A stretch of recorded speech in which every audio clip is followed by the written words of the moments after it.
Le chef du gouvernement tunisien Habib Essid a été reçu ce lundi par le président Alassane Ouattara. Le chef de l'État s'est aussi entretenu avec Oluwole Coker, le représentant spécial du président de la commission de la CEDEAO en Côte d'Ivoire. Le point de ces entretiens en début de journal. La coopération entre Abidjan et Tunis renforcée et consolidée à travers la 8e session de la grande commission mixte ivoiro-tunisienne. Elle s'est ouverte officiellement ce lundi et est présidée par les premiers ministres Duncan et Essid. Plusieurs projets d'accord seront signés à l'issue des travaux.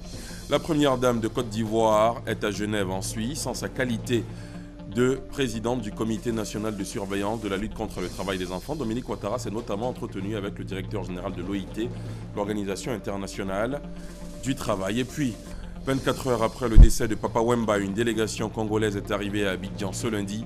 Elle est composée du gouverneur de la province de Sankuru, région natale de l'artiste et la veuve du chanteur Marie-Rose Amazon. La délégation est arrivée en fin de matinée. Voilà pour le sommaire. Bonsoir à tous. Bienvenue dans la grande édition. Tout d'abord, le palais présidentiel où le chef de l'État s'est entretenu avec le représentant spécial du président de la commission de la CEDEAO à Abidjan, Jonathan Coker.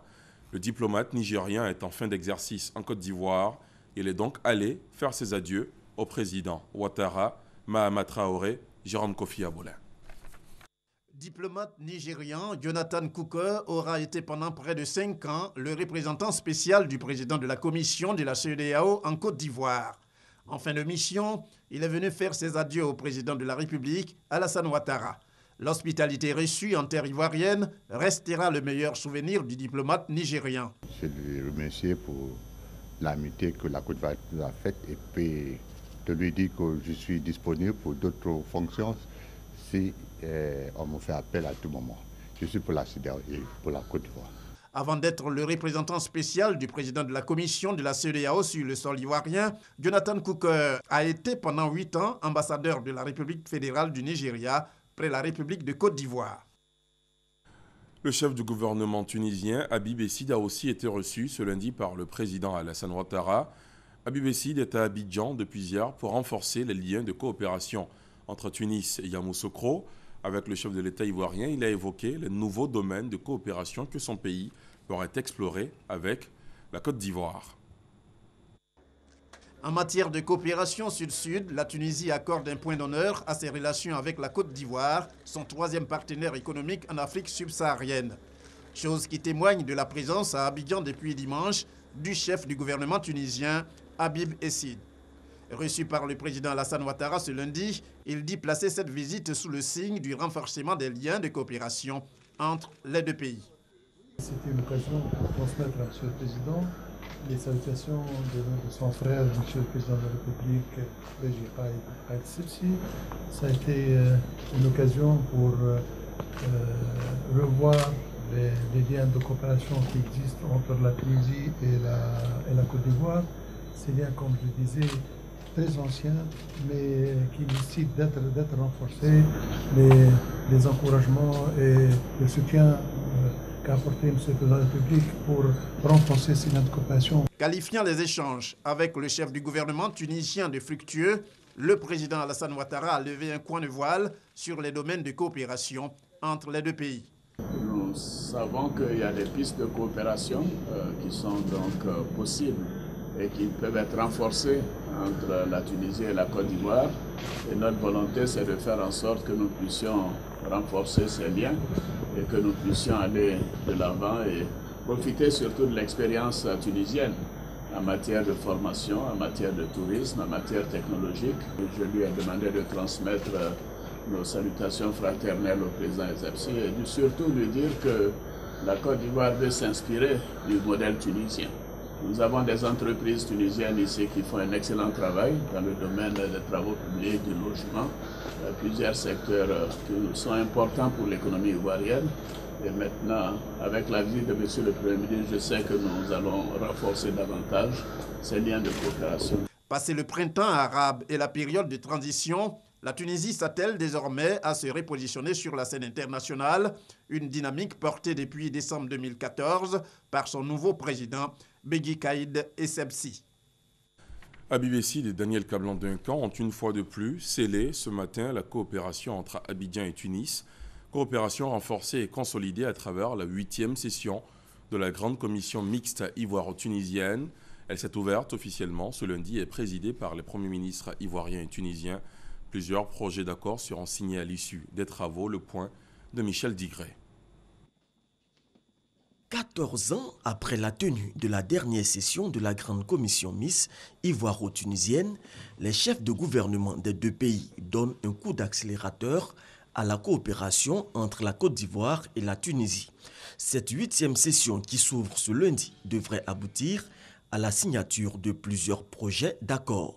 La Tunisie offre beaucoup de potentialités, notamment donc dans le domaine du tourisme, dans le domaine disons, de la formation professionnelle, dans le domaine de l'équipement, et ils ont un secteur privé qui est de qualité. Vous savez que c'est la société Soroubat qui a continué l'autoroute entamée par le président Houphouët-Boigny et qui relie maintenant cette autoroute d'Abidjan à Yamoussoukro, qui est la capitale politique de la Côte d'Ivoire.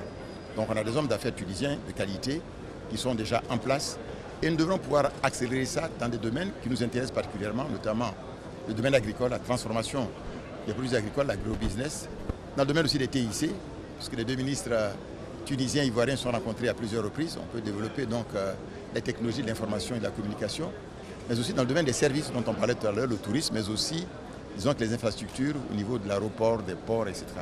Les questions de sécurité seront également au cœur de cette session. La Tunisie a été touchée par des actes terroristes.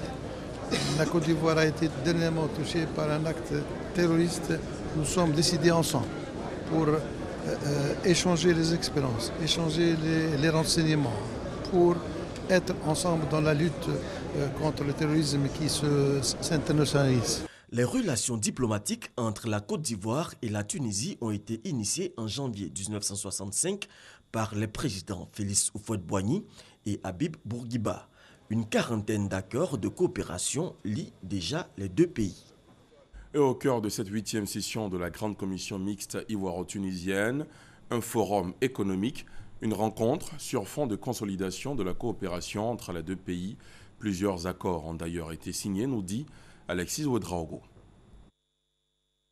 La Tunisie est aujourd'hui la première destination santé sur le continent africain. Le pays a réussi à se positionner comme tel grâce à sa maîtrise des technologies médicales au service des malades. Mieux, 8% du PIB du pays repose sur les structures numériques. L'État tunisien a su promouvoir des entreprises très performantes, reconnues à l'échelle internationale. La délégation tunisienne d'hommes d'affaires et de femmes d'affaires, ici présente, compte près de 70 entreprises. Ils ont fait le choix de venir en Côte d'Ivoire pour prospecter les opportunités offertes, tant au niveau public que privé, et nouer des relations d'affaires avec les partenaires ivoiriens. Et la Côte d'Ivoire est consciente de ces points forts de la Tunisie. Le gouvernement ivoirien entend tirer le meilleur de cette coopération sud-sud. Dans le domaine de l'agriculture biologique, la Tunisie se classe au rang de deuxième pays le plus important en Afrique, après l'Ouganda. En Côte d'Ivoire, l'agriculture représente près du quart du produit intérieur brut et occupe les 2/3 de la population active. La Côte d'Ivoire pourrait bénéficier de l'expertise tunisienne pour développer cette agriculture biologique plus prisée par les marchés occidentaux. Dans certains secteurs d'activité, la Tunisie apporte déjà son expertise au pays, notamment dans l'industrie mécanique, électrique et les TIC. Nous sommes aujourd'hui à la recherche de compétences pour nous accompagner dans cette voie de l'industrialisation. Je crois que ce pays aujourd'hui est une opportunité pour nous. Une vision que saluent les mondes des affaires tunisiens et ivoiriens. C'est l'occasion pour nous, avec l'arrivée du Premier ministre, de relancer la machine, faire en sorte que ce partenariat soit tiré par le secteur privé. On est très convaincus des opportunités dans les deux pays. On est ouvert à toute proposition. Les relations diplomatiques entre la Côte d'Ivoire et la Tunisie datent du 15 janvier 1965. Elles seront d'ailleurs célébrées ce soir à la faveur du dîner offert au chef du gouvernement tunisien. Je vous l'annonçais en titre, la première dame de Côte d'Ivoire est à Genève en Suisse, en sa qualité de présidente du Comité national de surveillance de la lutte contre le travail des enfants. Dominique Ouattara s'est notamment entretenu avec le directeur général de l'OIT, l'Organisation internationale du travail, les précisions d'Abiba Dambélé Sawé. Encore un pas dans la lutte contre l'exploitation et la traite des enfants en Côte d'Ivoire. L'Organisation internationale du travail, OIT, et les acteurs de la lutte contre le travail des enfants partagent la même philosophie et les mêmes valeurs. La première dame, présidente du Comité national de surveillance des actions de lutte contre le travail des enfants, a eu une séance de travail avec le directeur général de l'OIT et ses experts. Au centre des échanges, le fait que les populations ne comprennent pas que l'on confère le statut d'enfant travailleur à des enfants scolarisés qui, en dehors des heures d'école, exécutent dans le cadre familial des activités qui ne mettent pas en péril leur santé et leur assiduité scolaire. La présidente du Conseil national de surveillance, Mme Dominique Ouattara, a rappelé tous les efforts fournis par son pays, la Côte d'Ivoire, pour lutter contre le phénomène de la traite. Cet entretien s'est particulièrement bien passé. Monsieur Guy Ryder a été sensible à notre plaidoyer concernant les enfants de paysans et nous avons convenu de faire une liste de travaux légers, dits socialisants, que nous allons pouvoir faire pour que les enfants des paysans et les autres, les enfants qui vont à l'école, puissent faire sans être comptabilisés comme enfants victimes. Pour sa part, le directeur général de l'OIT a salué l'engagement de la Première Dame à lutter contre le travail des enfants. Il a indiqué qu'il faut redoubler d'efforts pour éliminer le travail des enfants en Côte d'Ivoire d'ici 2025, dans le cadre de la cible 8.7 des objectifs de développement durable et créer une alliance mondiale. Nous avons eu une réunion très productive sur les mesures que nous pouvons prendre ensemble pour avancer la lutte contre le travail des enfants à la Côte d'Ivoire. Et ce qui était surtout positif, c'est que nous avons trouvé très facilement les points de convergence, les points sur lesquels nous allons travailler ensemble. Les deux personnalités ont adopté les travaux des experts. Il s'agit entre autres de l'introduction de la notion de travail léger pour les enfants de 13 à 15 ans dans la législation nationale et utiliser également cette notion dans le cadre de la mesure statistique.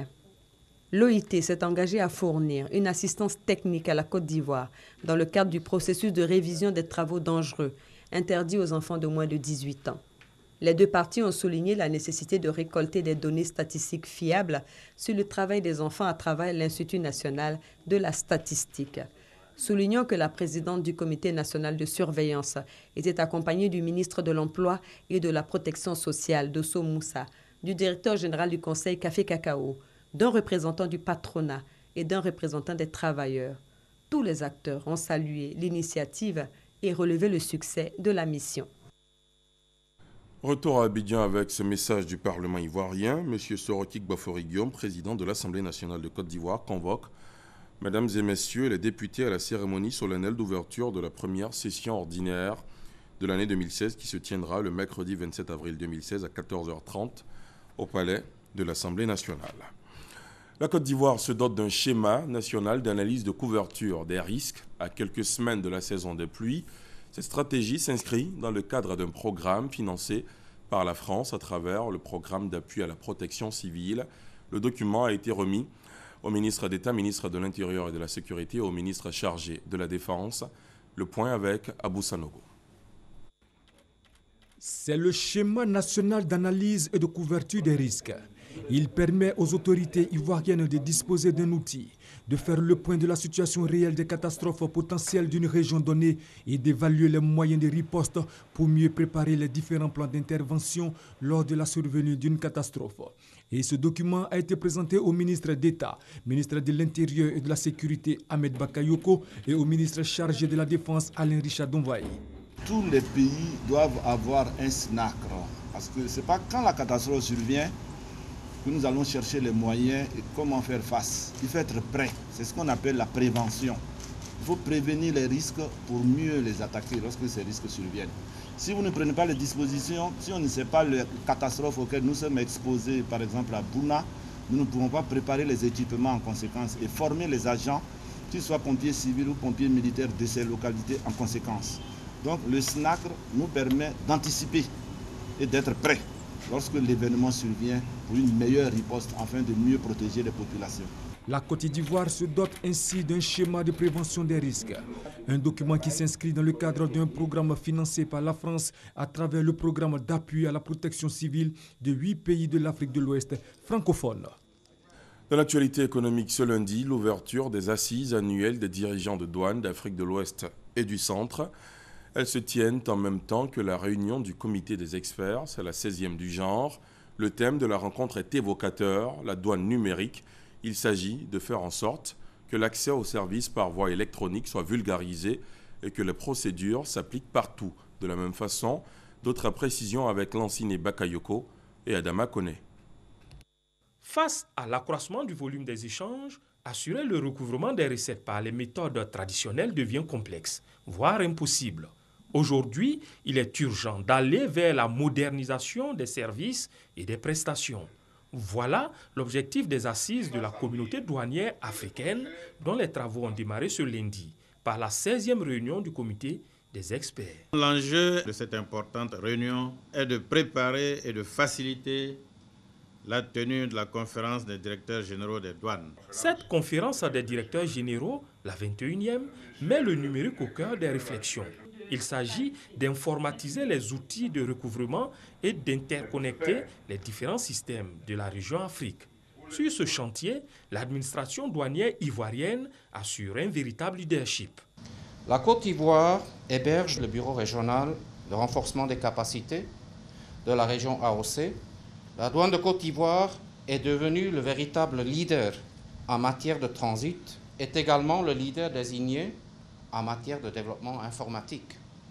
En tout état de cause, l'Organisation mondiale des douanes se dit disposée à accompagner davantage les douanes ivoiriennes, notamment pour le transit, l'élaboration du plan stratégique et le management. Des réformes que les opérateurs économiques voudraient moins contraignantes. On nous dit que ça va faciliter la traçabilité au niveau des opérations douanières. Mais on pense que toutes ces opérations-là n'auront pas un coût supplémentaire sur nous. D'autres problématiques comme la gestion coordonnée des frontières, la problématique de l'aide humanitaire, la gestion des sociétés d'inspection et les problèmes sécuritaires sont également inscrites au programme. Abidjan, la capitale économique ivoirienne, a abrité jeudi et vendredi dernier la 6e édition de l'Africa IT Telecom Forum 2016. À l'occasion, 400 participants venus de 30 pays ont échangé sur la question du développement numérique sur le continent africain. 2 jours de débats et networking entre opérateurs de téléphonie, gouvernements, autorités de régulation et institutions financières. Des assises placées sous le signe de la maturité par une forte impulsion des innovations techniques. Salimatou Dia, Francis Boifo. Comment faire du numérique un levier de croissance pour les économies africaines? Quels mécanismes et approches pour accélérer la cadence de déploiement des TIC? Des questions débattues par 400 participants venus de 30 pays à l'occasion de la 6e édition de l'Africa IT et Télécom Forum 2016. Une plateforme qui a conduit aux échanges et collaborations entre acteurs publics et privés sur le secteur de la technologie numérique. Ce forum a permis également au ministre de tutelle, Bruno Nabagné-Koné, de partager sa vision du développement numérique à travers des projets visant à impulser l'innovation numérique. Nous venons dernièrement de mettre en place un fonds qui est une fondation en réalité, qui est la fondation Jeunesse Numérique.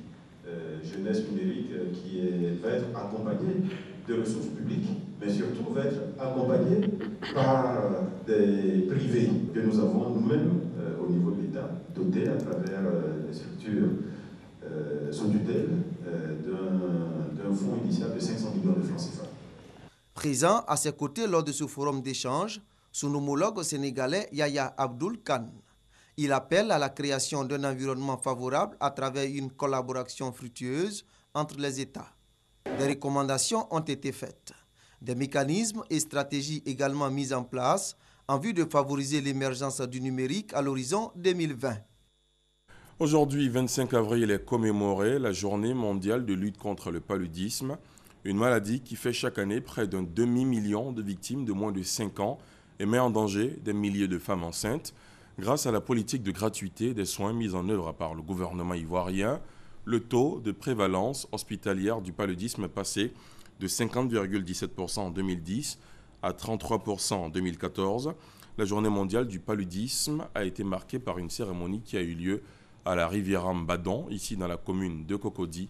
Le point avec Ami Sissoko. En Côte d'Ivoire, le paludisme est la première cause de consultation et d'hospitalisation. Pour remédier à cette situation, des actions sont menées par le gouvernement, à savoir la distribution gratuite de moustiquaires imprégnés d'insecticides à longue durée d'action MILDA et des soins donnés gratuitement. Aujourd'hui, ces actions ont payé. Le taux de prévalence hospitalière a baissé de 17%. La prévalence hospitalière du paludisme est passée de 50% en 2010 à 33% en 2014. Et le taux a baissé parce qu'il y a eu beaucoup d'interventions. Et ici en Côte d'Ivoire, aujourd'hui, on dépiste tous les cas. Et on est parti aussi dans la communauté.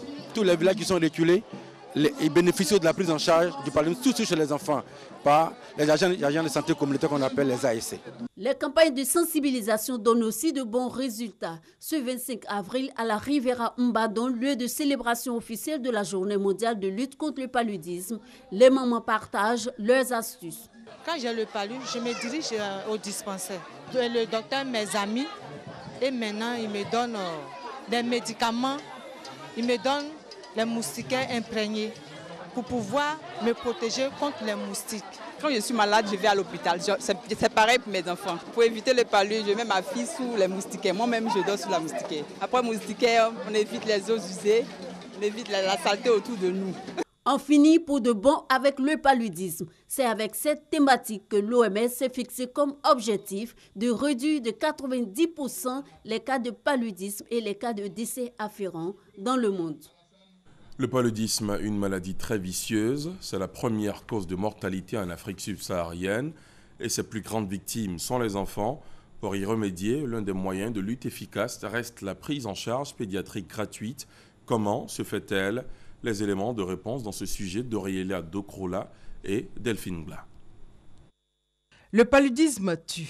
Et malgré les progrès dans la lutte contre cette endémie, les enfants continuent de payer le lourd tribut. En Côte d'Ivoire, ce sont 63 000 enfants de moins de 5 ans qui décèdent du fait du paludisme chaque année. Pourtant, la prise en charge des enfants souffrant du paludisme est gratuite. Comment se fait cette prise en charge donc? Démonstration.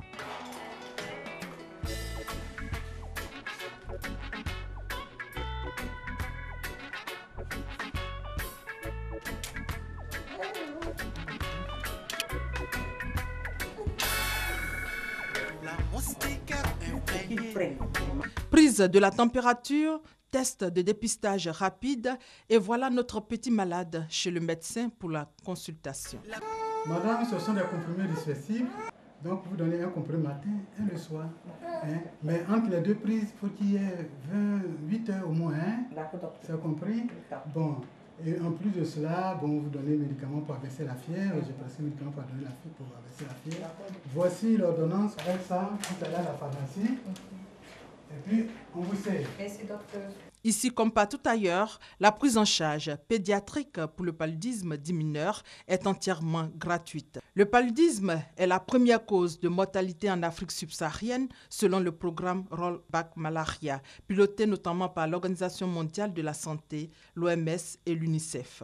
Avec d'autres mesures, la prise en charge des enfants malades du paludisme est l'un des moyens de lutte contre cette maladie. Un moyen qui serait beaucoup plus efficace si les populations se rendaient régulièrement dans les centres de santé en abandonnant des pratiques comme l'automédication.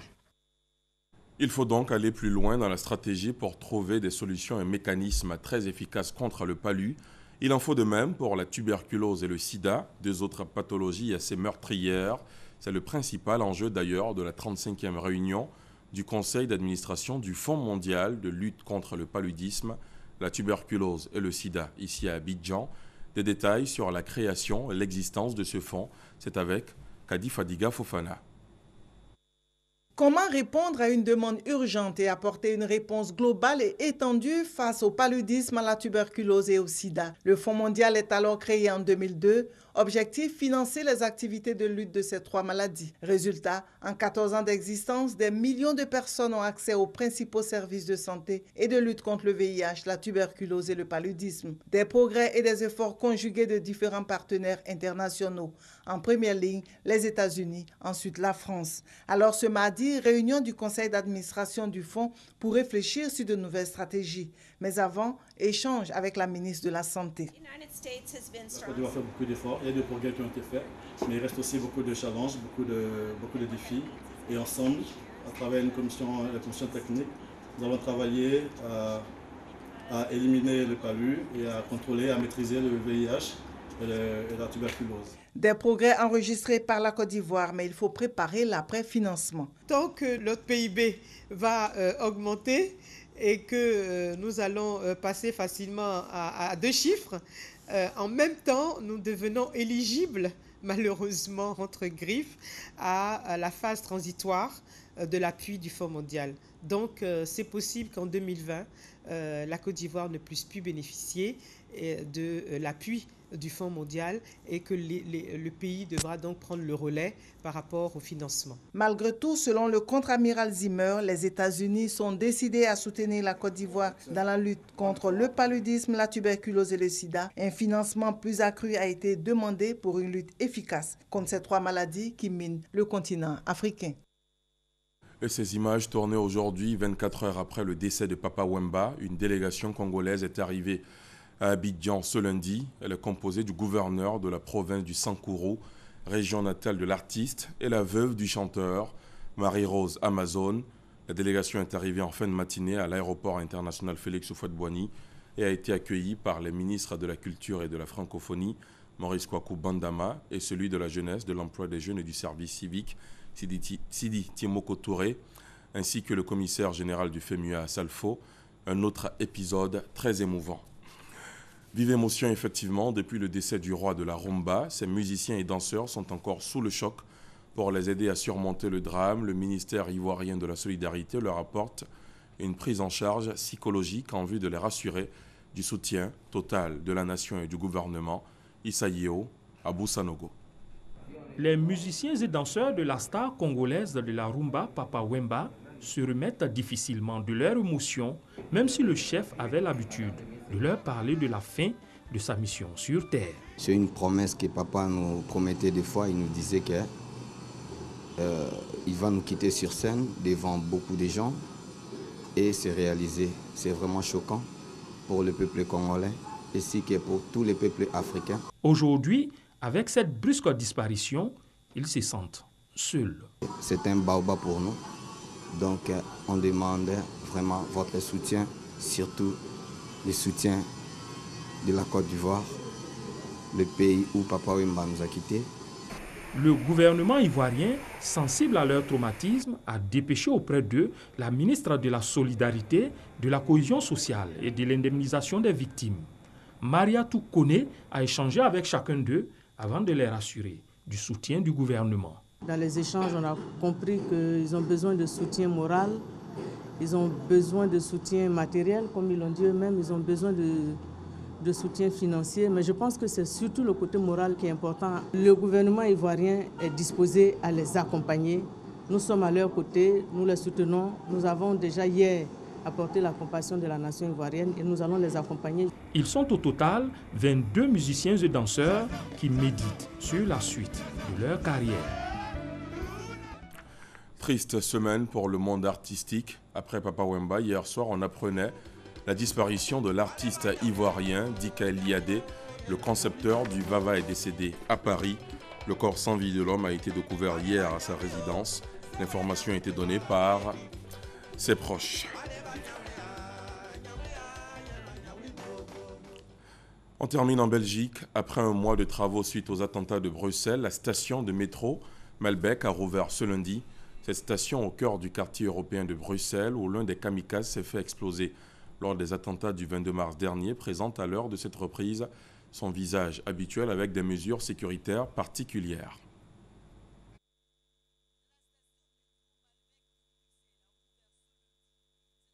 métro était fermée suite aux attentats de Bruxelles survenus le 22 mars.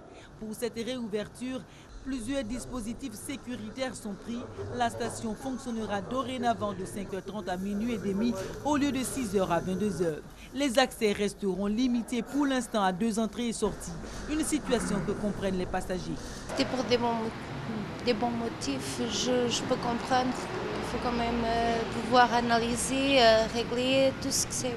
S'il y a eu des dégâts, tout ça je peux comprendre. Plusieurs personnes se sont déplacées à Malbec ce lundi pour écrire des messages aux familles de victimes ou simplement se recueillir en apportant des fleurs. Je l'ai tout regardé et ce qui m'a plus frappé, c'est un message qu'il y avait. C'est par là, il a écrit « C'est l'amour qui gagne » et c'est ça que je pense moi aussi. Je suis venue pour réfléchir, j'ai mis une fleur et j'ai écrit des mots pour soutenir les familles. Le vendredi dernier, la Belgique a rendu hommage aux victimes des attentats du 22 mars.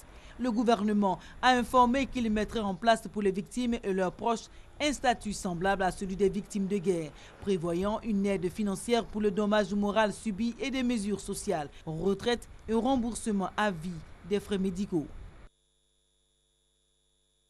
Fin de ce journal, merci de l'avoir suivi. Dans un instant, retrouvez Lundi Sport dans une présentation de Benson Piraka. Moi, je vous dis à demain. À très vite. Bonsoir.